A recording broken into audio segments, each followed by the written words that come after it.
सुबह का वक्त था। हरे रंग की सलवार कमीज पहने बिल्कुल शहर की साधारण कामकाजी महिलाओं जैसी दिखने वाली एक महिला धीरे धीरे कदम बढ़ाती हुई कॉम्प्लेक्स की तरफ जा रही थी। किसी को अंदाजा भी नहीं था कि यह कोई और नहीं बल्कि क्षेत्र की पुलिस कमिश्नर साक्षी सिंह है।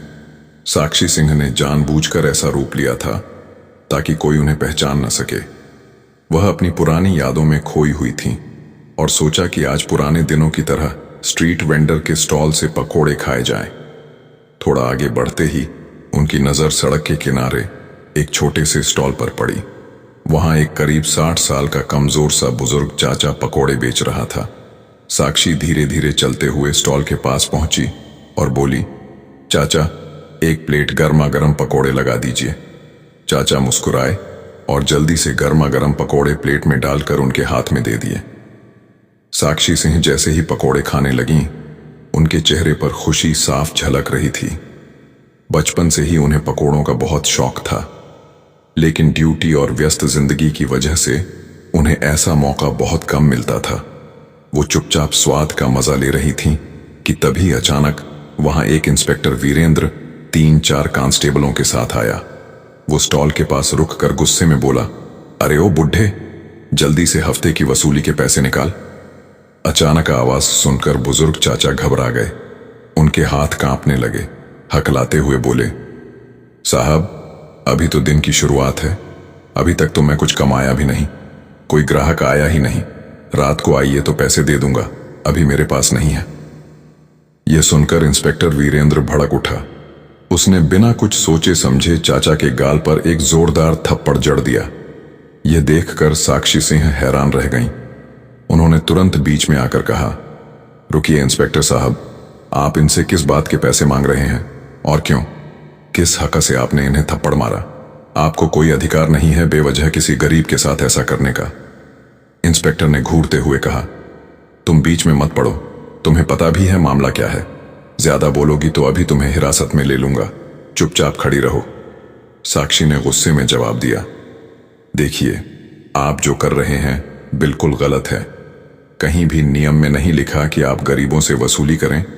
आप इन पर जुल्म कर रहे हैं, इसका अंजाम आपको भुगतना पड़ेगा। सुधर जाइए। यह सुनकर इंस्पेक्टर बुरी तरह भड़क गया। उसने गुस्से में अपना आपा खो दिया और साक्षी के गाल पर जोरदार तमाचा मार दिया। थप्पड़ इतना जोरदार था कि साक्षी थोड़ी लड़खड़ा गई, लेकिन खुद को संभाल लिया। उन्होंने गुस्से से कहा, आपने मुझ पर हाथ उठाया, अब मैं आप पर शिकायत दर्ज करवाऊंगी। इंस्पेक्टर ने हंसते हुए धमकी दी, शिकायत? तुझे समझ नहीं आया? ज्यादा बोलोगी तो इतना मारूंगा कि घर तक नहीं जा पाओगी। निकल यहां से, वरना धक्के मारकर भगा दूंगा।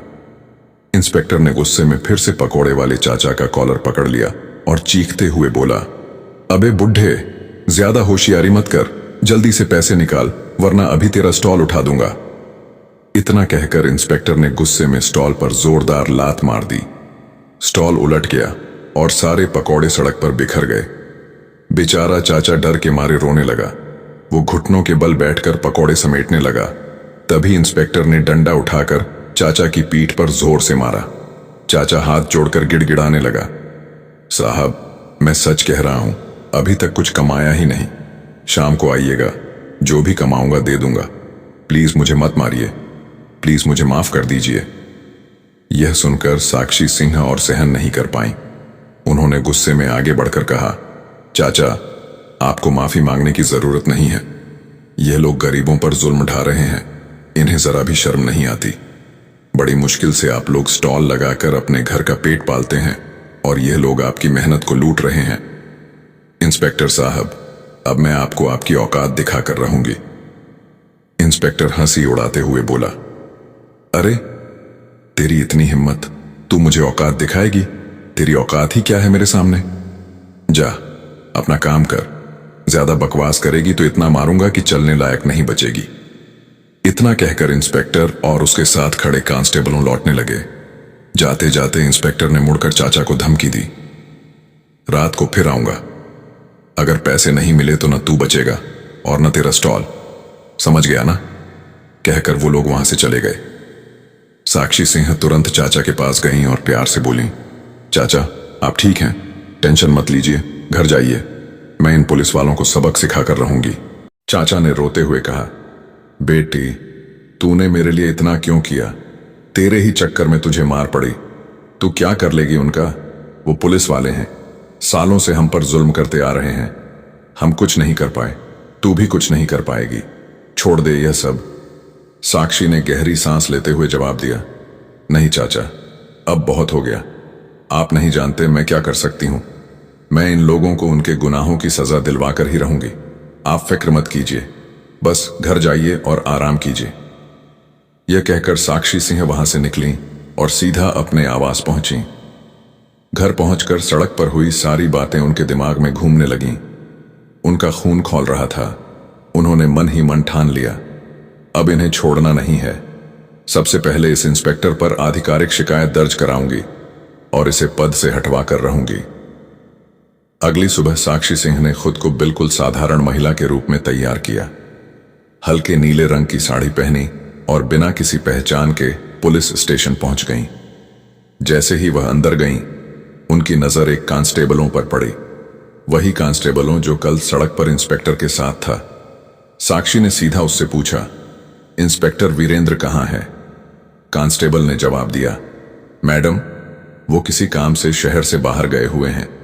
सब इंस्पेक्टर अमित वर्मा भी बाहर गए हैं। इतने में पीछे के दरवाजे से सब इंस्पेक्टर अमित वर्मा अंदर आया। नजर सफेद साड़ी पहने उस महिला पर पड़ी और वह सीधे साक्षी सिंह के पास गया।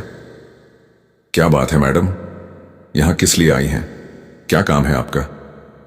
थाने में मौजूद सिपाही और सब इंस्पेक्टर अमित वर्मा दोनों को जरा भी अंदाजा नहीं था कि उनके सामने खड़ी यह साधारण दिखने वाली महिला दरअसल क्षेत्र की कमिश्नर साक्षी सिंह हैं, जो यहां अपने ही इंस्पेक्टर के खिलाफ रिपोर्ट दर्ज कराने आई हैं।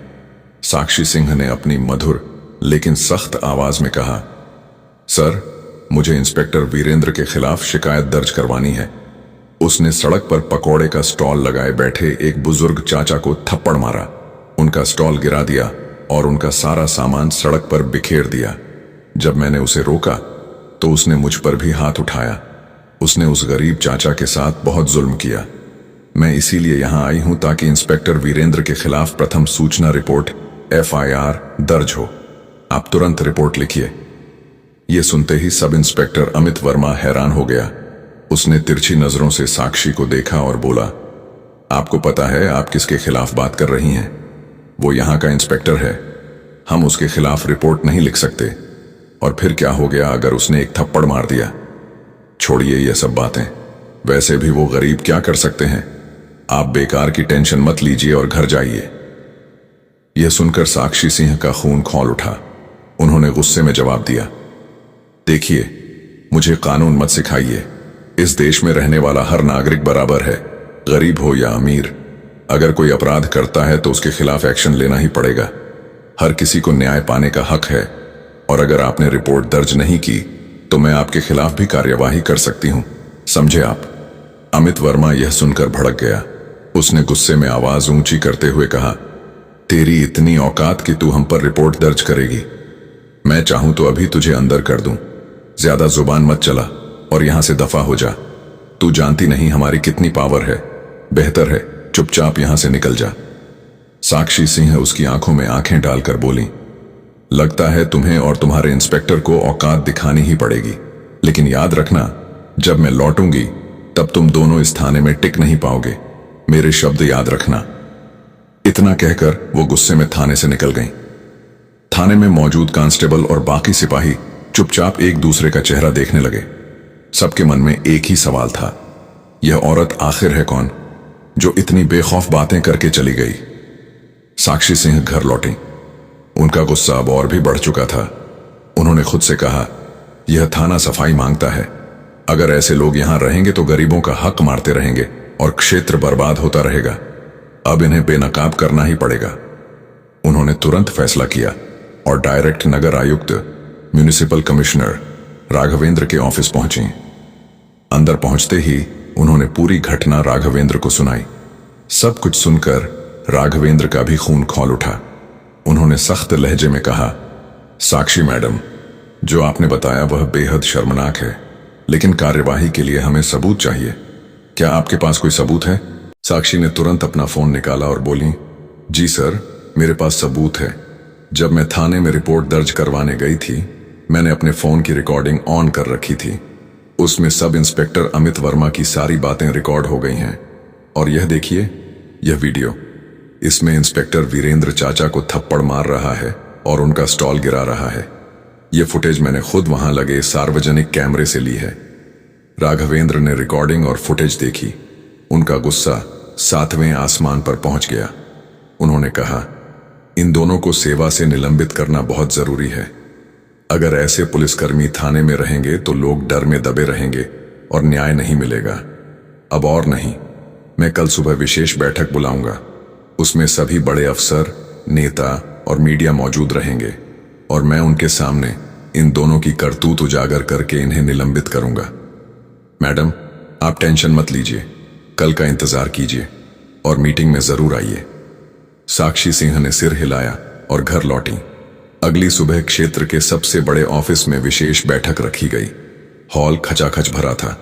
मीडिया के कैमरे चमक रहे थे। बड़े बड़े नेता, अफसर, उप कमिश्नर, तहसीलदार, इंस्पेक्टर और आईपीएस अधिकारी सभी मौजूद थे।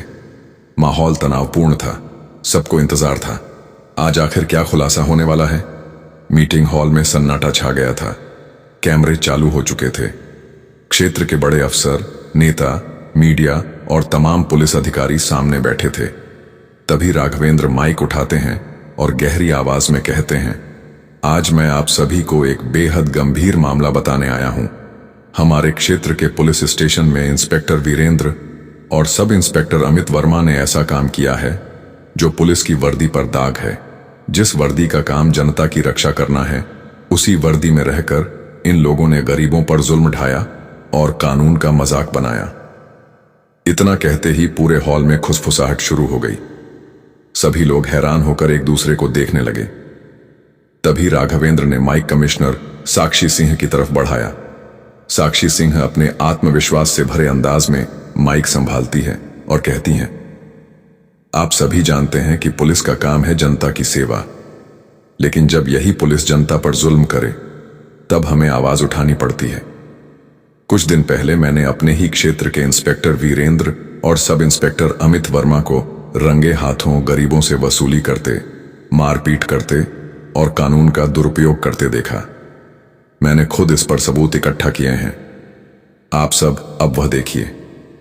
इतना कहते ही हॉल की बड़ी स्क्रीन पर वीडियो चलाया जाता है।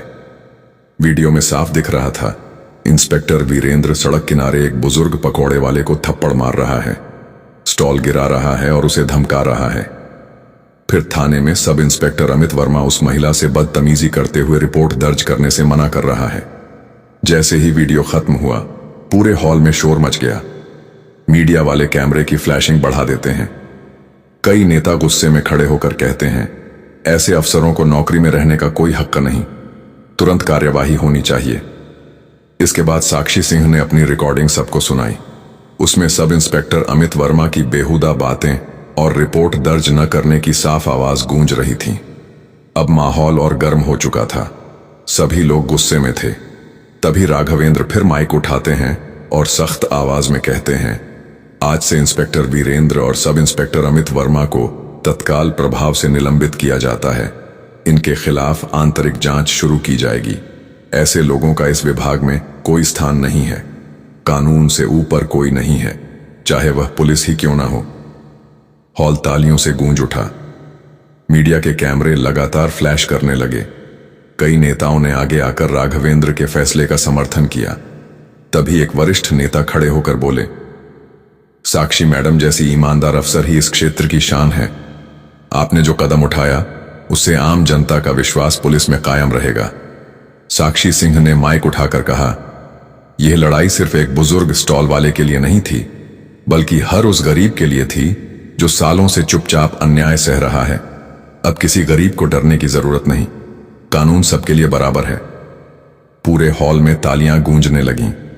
इंस्पेक्टर वीरेंद्र और सब इंस्पेक्टर अमित वर्मा को उसी मीटिंग के तुरंत बाद पुलिस सुरक्षा में थाने से बाहर ले जाया गया।